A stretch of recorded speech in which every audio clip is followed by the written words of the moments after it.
জড়জগতে সব কিছুই মহাকালের দ্বারা নিয়ন্ত্রিত হচ্ছে।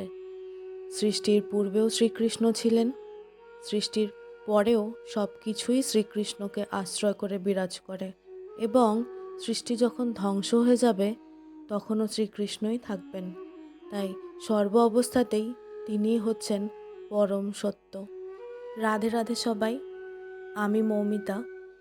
আগের দিনের কাহিনীর শেষ অংশটা আজকে তোমাদের শোনাবো। তাহলে শুরু করছি। গর্ভস্থ শ্রীকৃষ্ণের প্রতি দেবতাদের প্রার্থনা।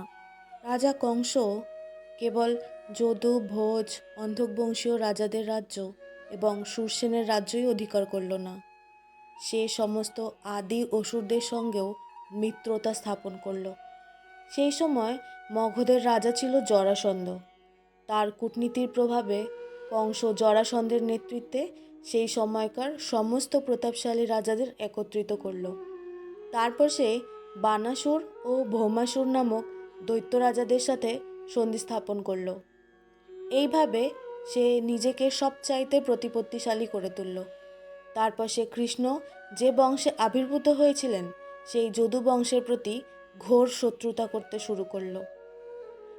কংস যখন একে একে বসুদেব এবং দেবকীর 6টি সন্তানকে হত্যা করল, তখন তার অনেক বন্ধু এবং আত্মীয় স্বজন তাকে এই হীন কার্যকলাপ থেকে বিরত হতে অনুরোধ করতে এলো, কিন্তু পরিণামে তাদের সকলকেই কংসের আধিপত্য স্বীকার করে তার বশ্যতা স্বীকার করতে হলো। দেবকী যখন 7ম গর্ভ ধারণ করলেন, তখন অনন্ত নামক শ্রীকৃষ্ণের অংশপ্রকাশ তার গর্ভে আবির্ভূত হলেন। তিনি বুঝতে পেরেছিলেন যে স্বয়ং ভগবান বিষ্ণু তার গর্ভে আশ্রয় গ্রহণ করেছেন। এটা ভেবে তিনি অনেক খুশি হয়েছিলেন, কিন্তু যখন তার মনে পড়ল যে জন্মের পরেই কংস সেই শিশুটিকে হত্যা করবে, তখন বেদনায় তার হৃদয় ভরে উঠল। সেই সময় কংসের অত্যাচারে পীড়িত যদুবংশীয়দের ওপর কৃপা করে পরমেশ্বর ভগবান শ্রীকৃষ্ণ তার অন্তরঙ্গা শক্তি যোগমায়াকে সেই পৃথিবীতে আবির্ভূত হতে নির্দেশ দিলেন।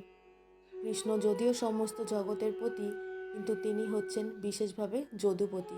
বৃন্দাবনে বসুদেবের আরেক পত্নী রোহিণী নন্দ মহারাজ এবং যশোদা মহারানী গৃহে অবস্থান করছিলেন। কেবল রোহিণীই নয়, কংসের অত্যাচারে ভীত হয়ে যদুবংশের অনেকেই দেশের বিভিন্ন জায়গায় ছড়িয়ে পড়েছিলেন।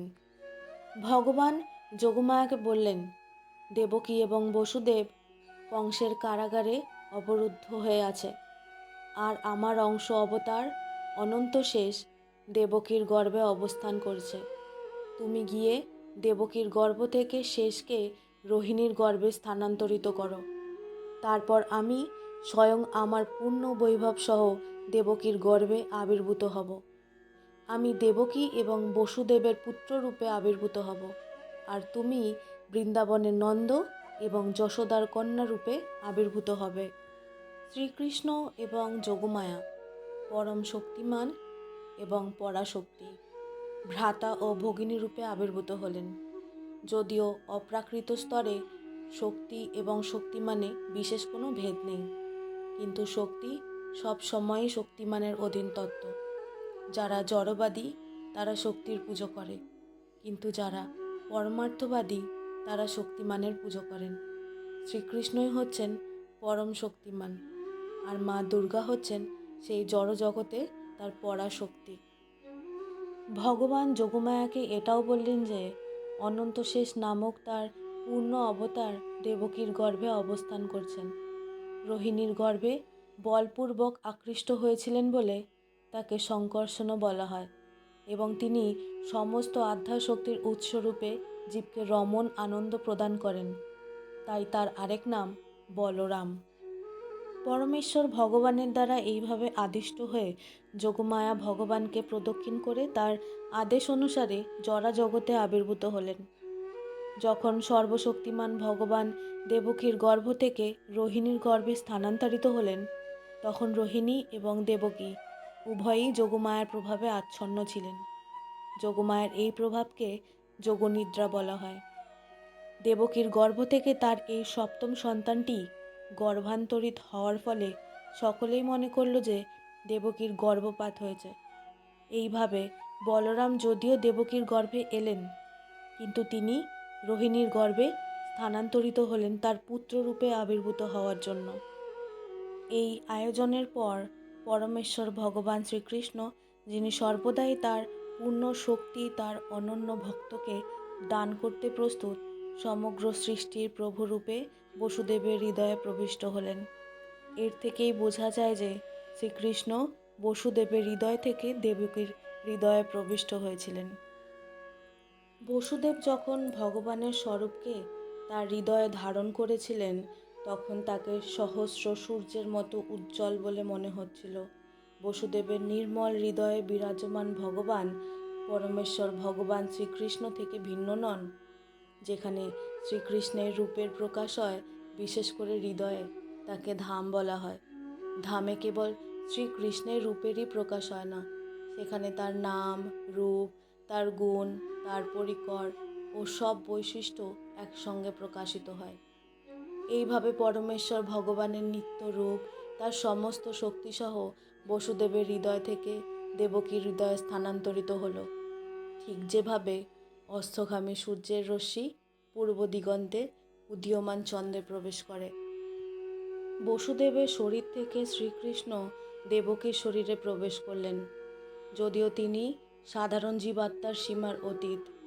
শ্রীকৃষ্ণের সঙ্গে নারায়ণ, নৃসিংহদেব, বরাহ আদি অনন্ত সমস্ত পূর্ণ অবতারেরাও থাকেন, এবং তারা কোনো অবস্থাতেই এই জড় জগতের বন্ধনের দ্বারা আবদ্ধ নন। এইভাবে দেবকী অদ্বয় তত্ত্ব, সমস্ত বিশ্ব চরাচরের পরম কারণ, পরমেশ্বর ভগবানের আশ্রয় হলেন। কিন্তু যেহেতু তিনি কংসের কারাগারে অবরুদ্ধ ছিলেন, তাই তাকে দেখে অত্যন্ত বিমর্ষ মনে হলো। অগ্নি যখন কোনো পাত্র দিয়ে ঢাকা থাকে, তখন তার জ্যোতি দেখতে পাওয়া যায় না। তেমনি যখন জ্ঞানের অপব্যবহার হয়, তখন জ্ঞানের দ্বারা জনসাধারণের মঙ্গল সাধন হয় না, সেই জ্ঞান সম্পূর্ণ নিরর্থক।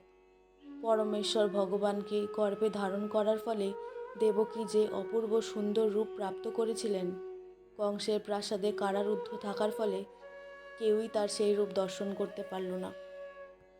কংসই কেবল তার ভগিনী দেবকীর দিব্যরূপ দর্শন করল, এবং তৎক্ষণাৎ সে বুঝতে পারল যে পরমেশ্বর ভগবান তার গর্ভে আশ্রয় গ্রহণ করেছেন। পূর্বে দেবকীকে কখনো এত সুন্দর দেখায়নি। সে স্পষ্টভাবে বুঝতে পারল যে তার গর্ভে সুন্দরতম কিছু বিরাজ করছে। এই ভেবে কংস অত্যন্ত বিচলিত হয়ে উঠল।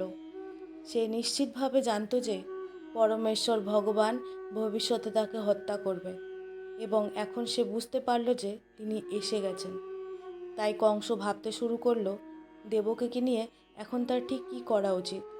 তার গর্ভে বিষ্ণু বা কৃষ্ণ অবশ্যই বিরাজ করছে, সুতরাং দেবতাদের উদ্দেশ্য সাধন করবার জন্য কৃষ্ণ যে এসে গেছে সেই সম্বন্ধে কোনো সন্দেহ নেই। আমি যদি এখনই দেবকীকে হত্যা করি, তাহলে তার উদ্দেশ্য প্রতিহত করা যাবে না। কংস ভালোভাবেই জানত যে বিষ্ণুর ইচ্ছা কেউই প্রতিহত করতে পারে না। কংস তখন ঠিক করল যে এখনই দেবকীকে হত্যা না করে বরং অবশ্যম্ভাবী ভবিষ্যতের প্রতীক্ষা করা যাক। কিন্তু তার মন সব সময় পরমেশ্বর ভগবানের শত্রুতা করার চিন্তায় মগ্ন হয়ে রইল। পূর্বে সে যেভাবে একে একে দেবকীর 6টি সন্তানকে তাদের জন্মের পরেই হত্যা করেছিল, ঠিক সেইভাবেই এই শিশুটিকেও হত্যা করার জন্য সে ধৈর্য ধরে প্রতীক্ষা করতে লাগলো। এইভাবে কংস শয়নে, ভোজনে, গমনে সর্বক্ষণই কৃষ্ণ ও বিষ্ণুর চিন্তায় মগ্ন হয়ে রইল। তার মন পরমেশ্বর ভগবানের চিন্তায় এতই মগ্ন হয়ে রইল যে সে পরোক্ষভাবে সর্বক্ষণ কৃষ্ণ ও বিষ্ণুকে দর্শন করতে লাগল। দুর্ভাগ্যবশত যদিও তার মন সবসময় কৃষ্ণ ও বিষ্ণুর চিন্তায় মগ্ন ছিল, তবুও সে ভগবানের ভক্ত হতে পারল না। সেই সময় ব্রহ্মা, শিব, নারদ ও স্বর্গের সমস্ত দেবতারা অদৃশ্যভাবে কংসের আলয়ে এসে উপস্থিত হলেন, এবং সুন্দর সুন্দর শ্লোকের মাধ্যমে তারা ভগবানের মহিমা কীর্তন করতে লাগলেন।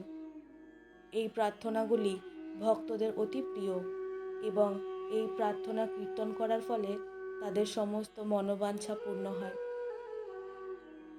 দেবতারা বুঝতে পারলেন যে ভগবান তার প্রতিজ্ঞা পালনের জন্যই পরমেশ্বর ভগবান দেবকীর গর্ভে আশ্রয় নিয়েছেন। তা বুঝতে পেরে দেবতারা আনন্দে উৎফুল্ল হয়ে উঠলেন এবং তারা শ্রীকৃষ্ণকে সত্যং পরম বলে বন্দনা করলেন। আজকে কাহিনীটা এখানেই শেষ করছি। এরপরে তোমাদের শোনাবো শ্রীকৃষ্ণের জন্মলীলা।